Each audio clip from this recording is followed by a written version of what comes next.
What is up, Wizards fans? Welcome into another pregame show. I'm Matt. He's Brendan, coming in from the Wizards of Gallery Place podcast. So go check them out if you're not already doing so, which if you're listening to this, you probably are. So good taste in podcasts. Brendan, how you doing? Good, man. Excited for another night of Wizards hoops. I tweeted it out this morning, but if tonight is anything mostly like the other night, I think it's going to be a lot of fun. It's one of those things where this year, again, we're maybe not looking for wins, but we're looking for progress and exciting play out of the youngins. And I think that there were very positive spurts the other night to build off of. Yeah, no injury scares. It's the only thing I want to avoid at this point. If we can get through every game this season without any of the young guys having any, injury bugs along the way, I think that's a win for the team. Just before we get going here, as always, we are brought to you by.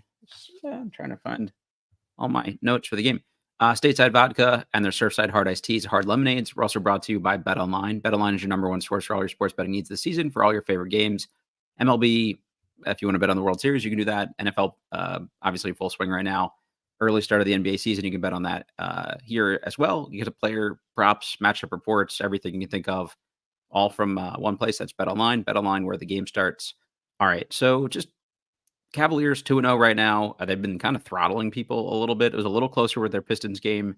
They pummeled the Raptors 136-106.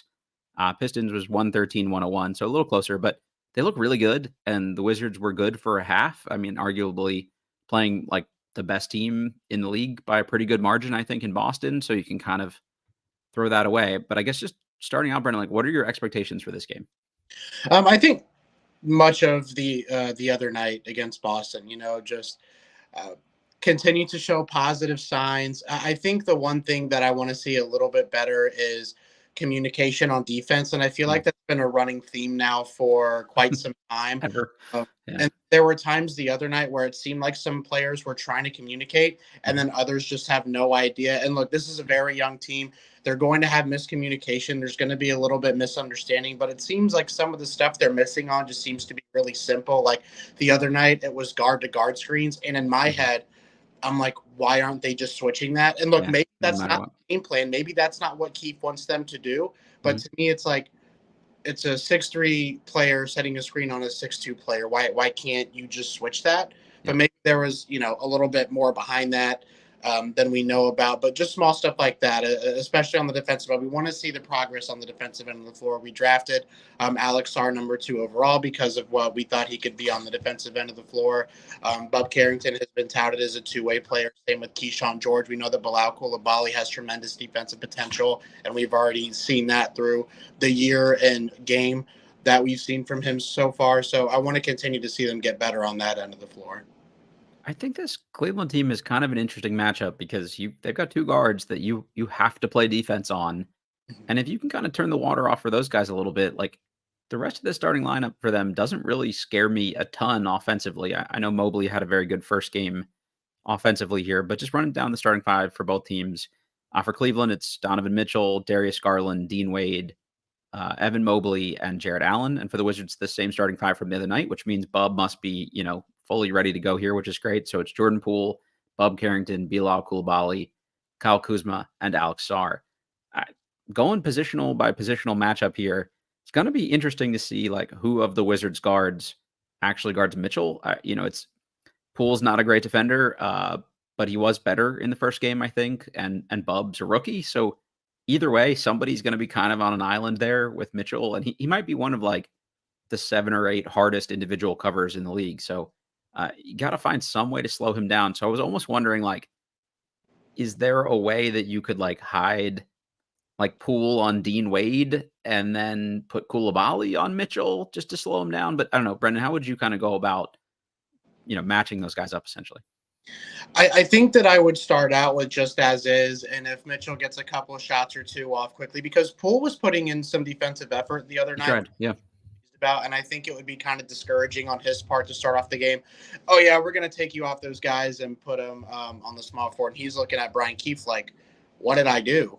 So, and while we may want Bilal Coulibaly to guard, and I'm sure we're going to see a lot of Bilal Coulibaly on Garland and Mitchell at points throughout the game, and maybe even Alex Sarr if they switch off those screens. So that's how I would just go as is.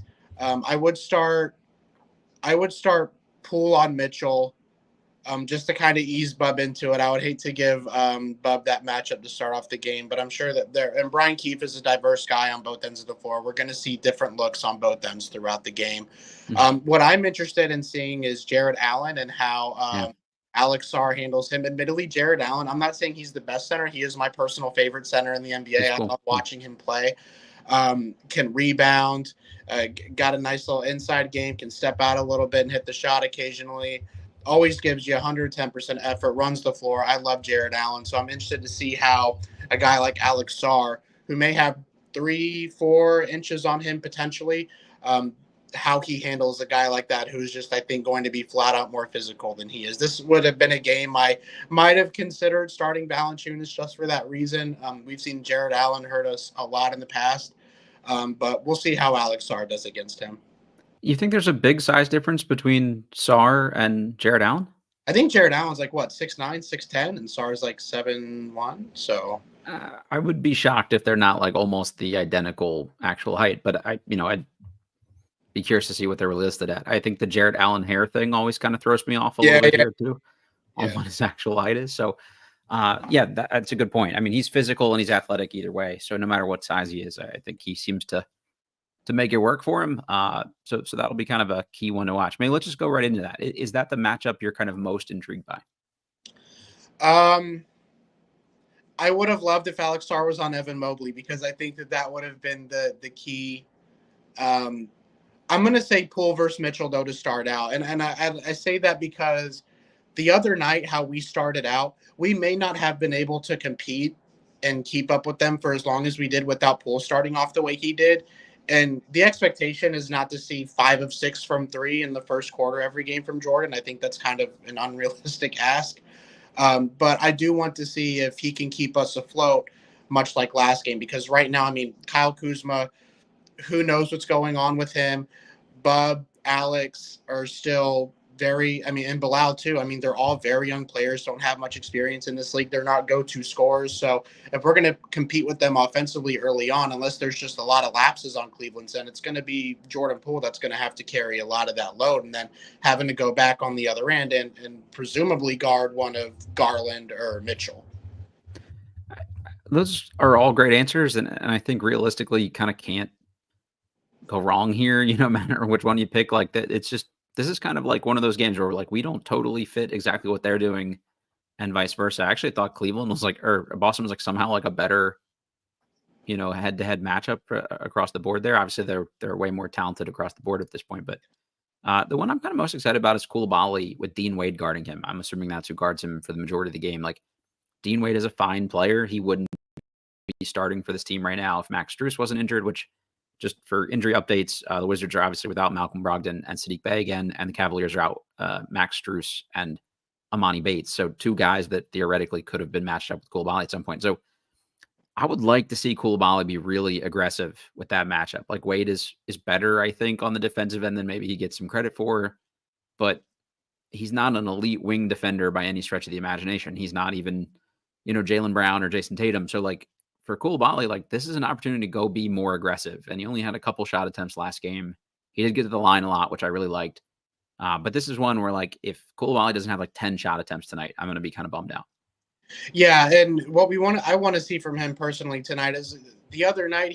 I think it's pretty well established at this point that he was maybe a little bit hesitant and didn't pull the trigger on a lot of shots that he maybe could have taken, particularly at the rim.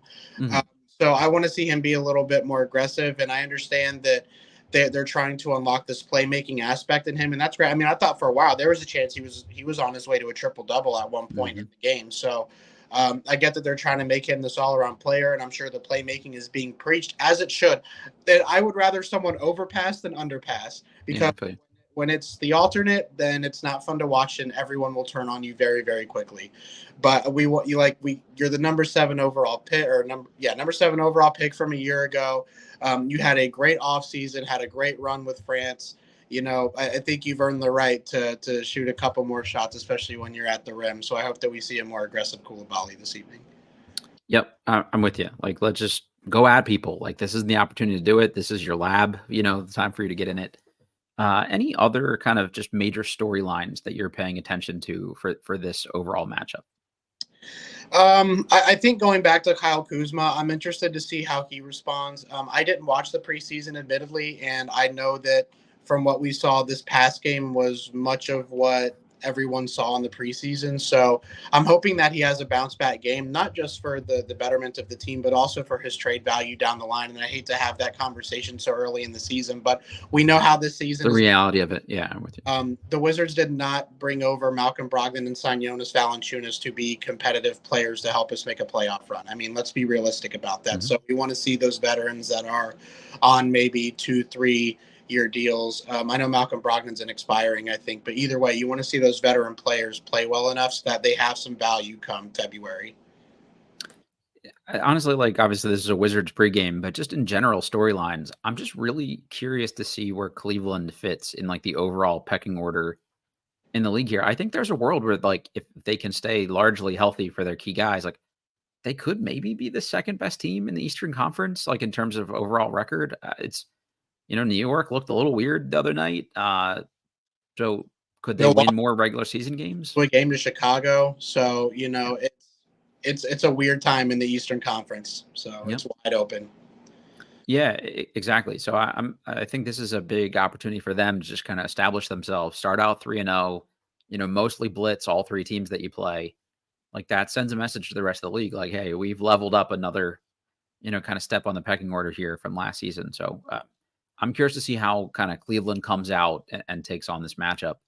Just in general, like I really just want another big, like aggressive early start from Jordan Poole here too. Like they need somebody to set the tone for them. And apparently, me saying that they were lost offensively when he cooled off last game was me being too negative. But I think the results bear that out that they didn't get a whole lot of offense. Once he kind of settled back down into the normal human being range as opposed to like the godly first quarter that he had there. So they've got to find a way to get other offense until like everybody is kind of like locked into Brian Keefe's system, which I don't think is the case yet.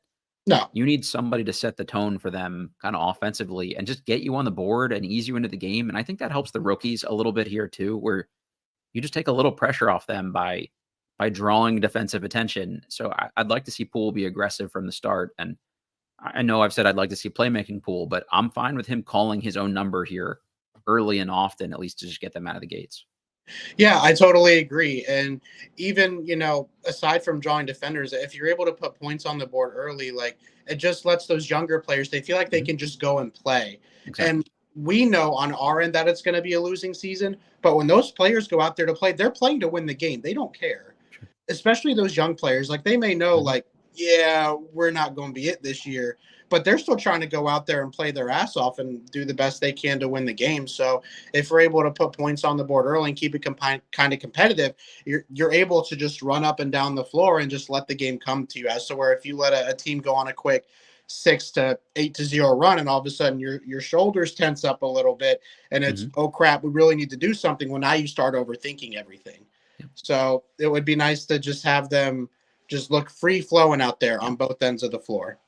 Yeah, exactly. It unlocks everything else the rest of them can do and kind of frees them up. And the other person that could take some of that weight off of both, everybody else's shoulders too, is Kyle Kuzma. And this is a matchup where he's had a couple big games against Cleveland as a Wizard. I remember one particular game winner, where he kind of shut the whole team down with a left corner three. Like That was this, under West, right? Was that West's first year? yeah, it was Wes's first Yeah. year, and for me, it's just like that's a good matchup for him, right? Like I don't know, like Mobley again has been better offensively so far this season, but he's not like a scary matchup that Kuzma can't hang with.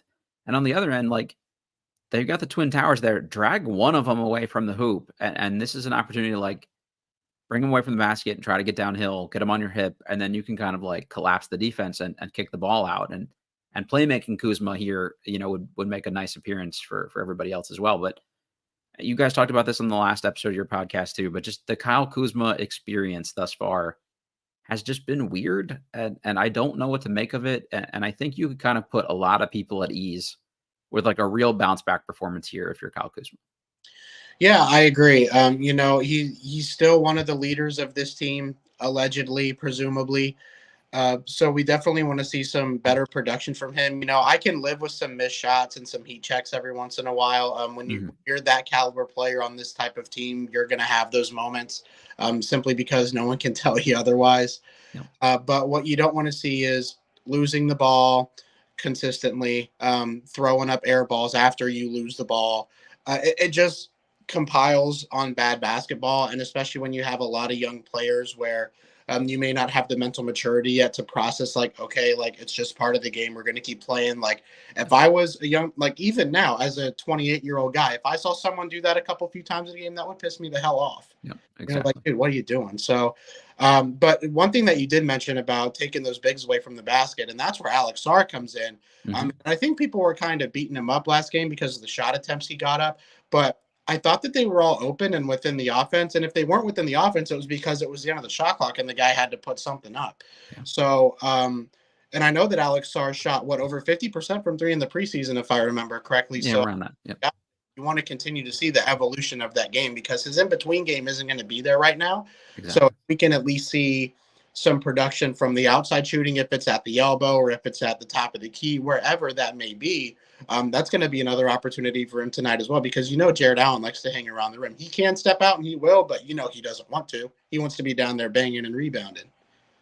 Yeah, especially with this matchup, I'm even more okay with him kind of being more perimeter oriented here. Like Boston, like you got Luke Cornett, not a great defender necessarily, and you had Xavier Tillman, who you have a lot of size over.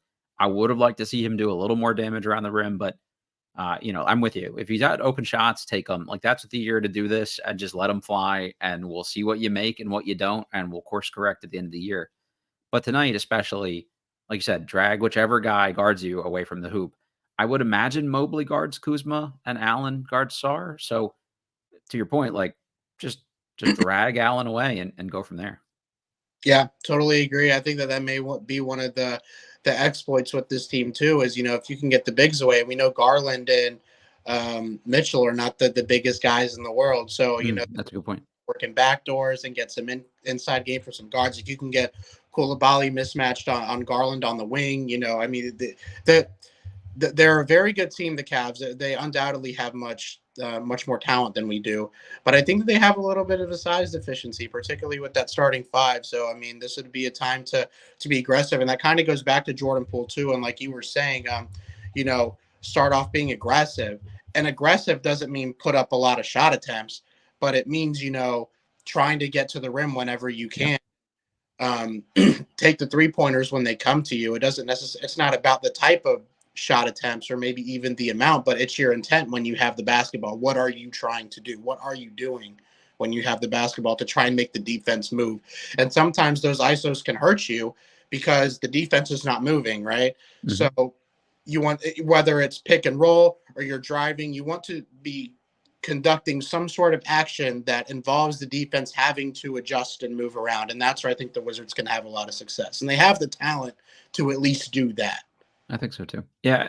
I'd actually like to see them invert things a little bit here on offense too. You have Kuzma and Sar take those bigs away from the basket a little bit. And then I think whether you're Bub or Jordan Poole, you're going to have a size advantage over the guy guarding you. Yeah. I'd love to see one of them with kind of a couple post touches just to see what they do. And, can they kick things back out or at least just kind of like flip the script and make Cleveland uncomfortable? You never see anybody try to post up Garland, and he's probably one of the littler starting point guards in the league. And I know like nobody likes post ups and they're not that efficient, like blah, blah, blah. But still, like it puts them on their heels a little bit, and you're making them have to work harder too, and maybe that kind of takes some of the energy out of them being able to play some offense too, if they have to work a little harder on defense at least. Yeah, absolutely agree. All right, just a couple quick stats here. So far this year, Cleveland is averaging 124.5 points per game on 55% shooting from the field. They're giving up 103.5 points per game and 44% from the field. So they've been really good offensively. They're shutting people down on defense. So this is going to be a tough test for the Wizards. And for Cleveland, their next two games after this are both the Knicks and the Lakers. So if you're looking ahead on the schedule a little bit here, those are two tough games for them coming up. So for them, like they probably see this as like not like a must win because it's October, but this is a big early opportunity for them to kind of stack their record here a little bit with the bottom feeding Eastern Conference teams. No offense to our team, but I got to imagine that's how they're looking at it at least. I think that they should be looking at almost every game like that, and for the reason That's a good saying point. earlier that that the East is kind of wide open right now. I mean, it's Boston, and then you have a lot of uncertainty. Is it going to be the Knicks? Is it going to be the Bucks? Can it be Cleveland, who I think is that next lower tier team, right there with like Indiana?